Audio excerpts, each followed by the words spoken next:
once again, another 2019 catch-up that I'm doing, and I have to get this part out of the way just because I think it's funny. It's probably not funny, but you know what? I'll still put this in there anyway. But the title of the film, Ad Astra, is Latin, and it means hardship to the stars.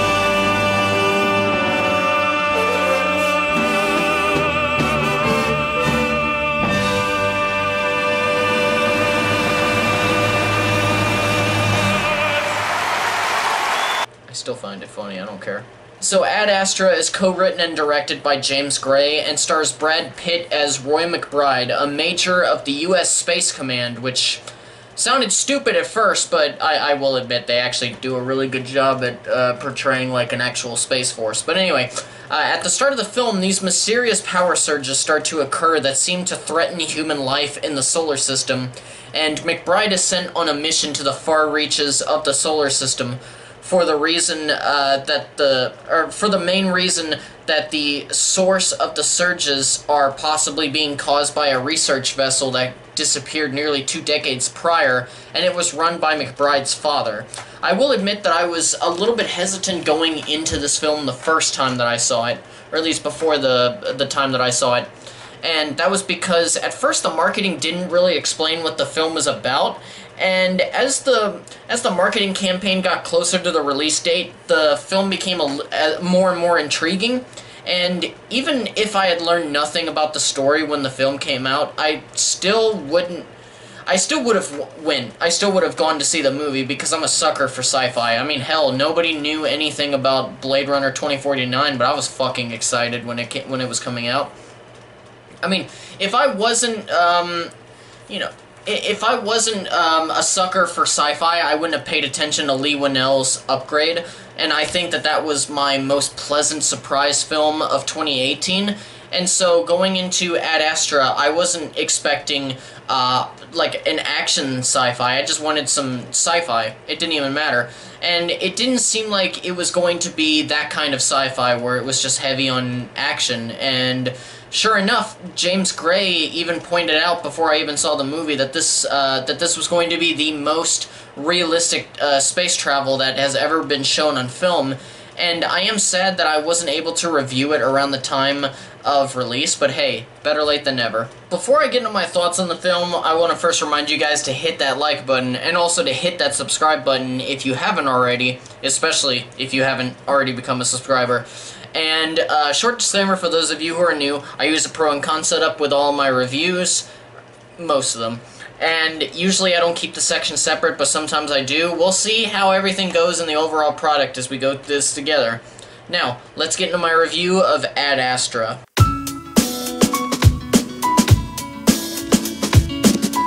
So I'm going to take a little bit of this time to gush just about one of my man crushes. So, the thing that was universally accepted overall by critics and a lot of film fans that ended up seeing this movie, whether they really loved the movie or just really didn't like it at all, was just that the performance that Brad Pitt gives in this film is phenomenal. This is his film, and he gives a powerhouse performance. I mentioned in my review of Once Upon a Time in Hollywood that a lot of people considered that his best performance ever, but I was making the argument that there was another performance from the same year that rivaled that performance, and it's in this film. His Tarantino performance is the more entertaining, sure, I will give it that, but this one's the more enthralling, and really, it has something that his Cliff Booth doesn't. With Cliff Booth, I think I can think of many actors who could have portrayed that character the exact same way.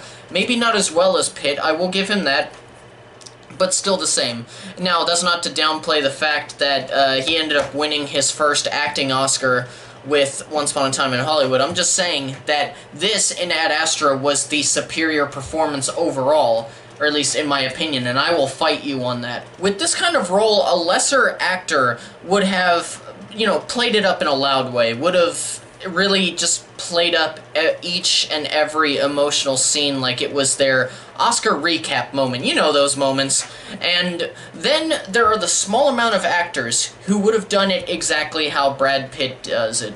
And I think that was the correct choice. He's very restrained, which is exactly what this character, what he requires, being this emotionally closed-off character at the start. He's known for being a man of few words, and he goes into these situations where you are expected to remain calm. It's regular to have to do a psychological evaluation that monitors your pulse to see if you are in the right frame of mind to accomplish your mission. And McBride is known for always having a very low heart rate, not to the point where it's like unhealthy, but it's just he's always calm. They even show in an opening scene where something really shitty happens, where he could die, and his heart rate is still low, and it's like, okay, that's kind of cool. But as the film progresses, he's put in more situations that stress him out compared to the moments in his past, and the way that it's naturally structured, it feels like character development. And another achievement with this role is just how he was written and performed. I don't think I've connected to a character like this in a long time. It was actually kind of moving and sad, way more than I was expecting it to be going into the film. The film uses a lot of voiceover, and I've always talked about in the past how much I hate narration and voiceover.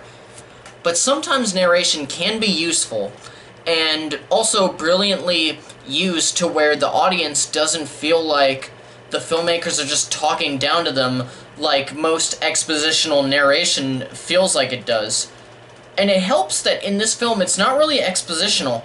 The voiceover doesn't explain the story so much as it helps us. It doesn't outright explain, it gives us an idea of what McBride is feeling in the moment, and since he's a closed-off person, it really helps flesh out his character even further, and I loved how they tackled that.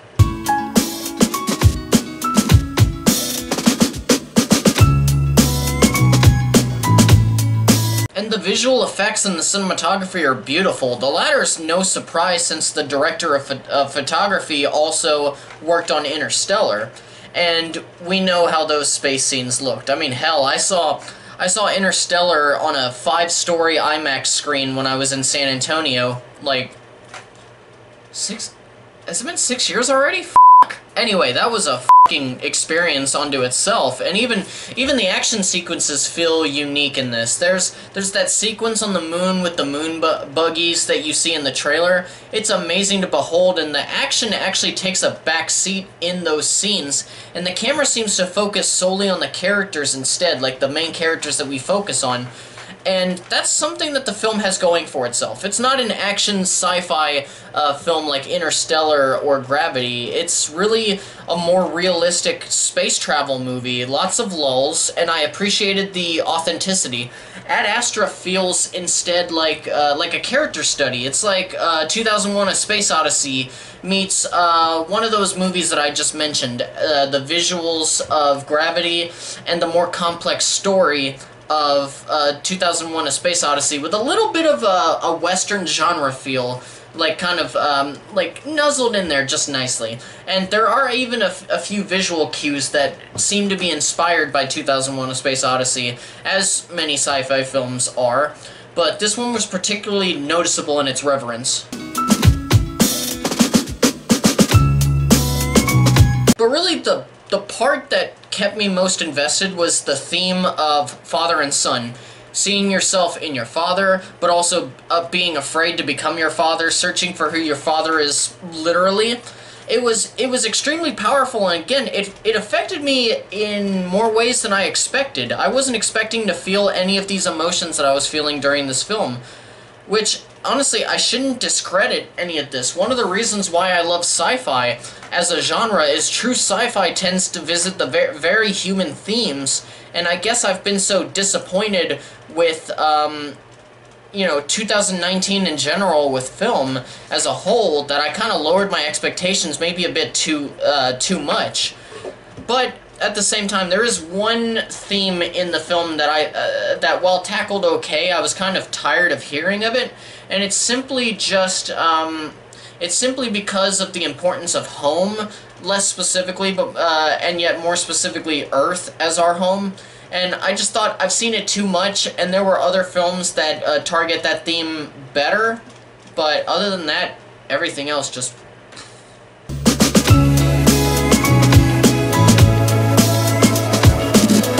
And the score was a surprising highlight as well. I was expecting something more epic and bombastic, but it's much more reserved than that. It's kind of like a droning and just beautiful sounds that just doesn't really hit you in the face when it plays. It feels more like a part of the movie, not just its own entity. Kind of in the way that like Hans Zimmer does with a lot of his films, where a lot of times the music doesn't feel like music. It actually feels like sound effects that feel natural to the story and the environment, which again can be a good thing or bad thing.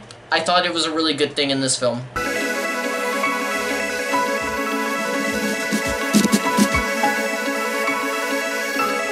So as you guys can tell, I really loved Ad Astra. It felt like a refreshment watching it, especially when you consider that the day before I saw this in the theaters, I had seen The Goldfinch for the first time, which was an abysmal disappointment. The only thing that I regret was not being able to see the film in a large format theater. It's still good on like a regular sized screen, and even on a TV when I was rewatching it, but I wish that I had gotten that initial feeling of seeing it on the big screen, just like how I had seen Blade Runner for the first time, or at least not Blade Runner, but Blade Runner 2049 on a large screen. That was just something else in general, and same for Interstellar. But you can tell that it would have been much more awe-inspiring if it had been in a much larger theater. As you guys all remember, or at least those who've been with me for long enough, you know that when I was in the States, I had AMC A-List, and we only had one AMC theater nearby us, so I would always go there for my screenings, and it had my favorite theater room in all the world, the Dolby Cinema at AMC Prime. I'm not sponsored by them, but I should be, and sadly, I couldn't see Ad Astra in the Dolby. Now, I could have seen it in our IMAX theater, though the screen isn't like the ones that I talked about earlier, especially with Interstellar.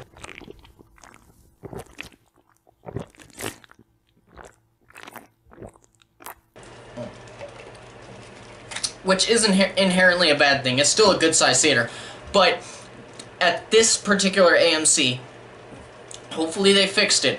It won't matter too much for me because most likely I'm going to be moving elsewhere after I get back to the States, so I'll probably only see the theater one more time before I leave. But this IMAX had the worst, most uncomfortable seats that I'd ever sat in a theater.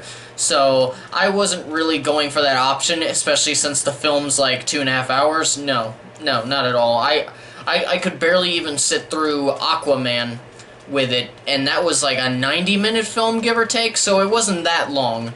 And even that, I was like, I don't like these seats. But anyway, I'm talking about something completely different. Anyway, I recommend that you go check out Ad Astra, even if it doesn't, it didn't seem to be selling with most audience members when it was out, but honestly, if you're a big fan of sci-fi, especially the sci-fi where that's not action-adventure oriented, then you will most likely enjoy this movie as well. I still think it's a great watch, even without the larger format theater screen, though I will not hesitate to see it again in a large format if I ever get the chance and it shows up sometime in the future for some reason. And with that, my review ends here. Thank you guys so much for watching. I hope you enjoyed this video. Once again, don't forget to hit... Okay, I've been doing 4 videos in a row because I just needed to, I needed to get them out of the way. My throat's starting to dry up, so it's harder to talk. Anyway, once again, don't forget to hit that like button, and also to hit that subscribe button if you haven't already. And as always, farewell until the next video, all of you casual moviegoers and movie fans alike, and keep on being awesome. Sorry, I'm really thirsty.